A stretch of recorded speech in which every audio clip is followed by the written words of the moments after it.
മുട്ട പൊരിച്ചത് എങ്ങനെ കിട്ടിയാലും എപ്പോൾ കിട്ടിയാലും ഞാൻ കഴിക്കും കേട്ടോ. അങ്ങനെ ഇന്ന് നല്ല മുട്ട പൊരിച്ചത് തിന്നാൻ വല്ലാത്തൊരു പൂതി തോന്നി. വേഗം പറമ്പിലേക്ക് പോയി ഇതാ ചോനിയമുളക് പൊട്ടിച്ചു. അതിതാ ഇങ്ങനെ കുനുകുനാന്ന് കട്ട് ചെയ്ത് വെച്ചിട്ടുണ്ട്. പിന്നെ ഇതാ അതിനകത്തോട്ട് സവാള ചെറുതായിട്ട് കൊത്തി എരിഞ്ഞതും, കുറച്ച് കറിവേപ്പിലയും, കുറച്ച് കുരുമുളക് പൊടിയും, കുറച്ച് ഉപ്പും, പിന്നെ 2 മുട്ടയും. പിന്നെ ഇതിൻ്റെ ഹൈലൈറ്റ് എന്ന് പറയുന്നത് വേറെ ഒന്നും അല്ല കേട്ടോ, ഒരു പിടി ചിരകിയ തേങ്ങയും കൂടിയാണ്.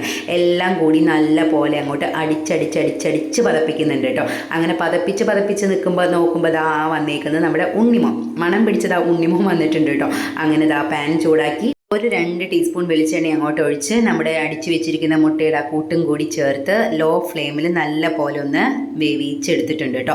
അതിന് ശേഷം അതങ്ങോട്ട് പൊട്ടാതെ മറിച്ചിട്ടിട്ടുണ്ട്. പിന്നെ ദാ തിരിച്ചും മറിച്ചിട്ട് നല്ല പോലെ അങ്ങ് മൊരിച്ചെടുത്തിട്ടുണ്ട് കേട്ടോ. ആ ഒരു തേങ്ങയുടെ ടേസ്റ്റും കൂടി ഈ മുട്ടയിലോട്ട് ഇറങ്ങുമ്പോഴുണ്ടല്ലോ എൻ്റെ പൊന്നോ ഭയങ്കര ടേസ്റ്റാണ് കേട്ടോ. അപ്പോൾ ഇന്നത്തെ വീഡിയോ ഇത്രയേ ഉള്ളൂ. Tata bye bye.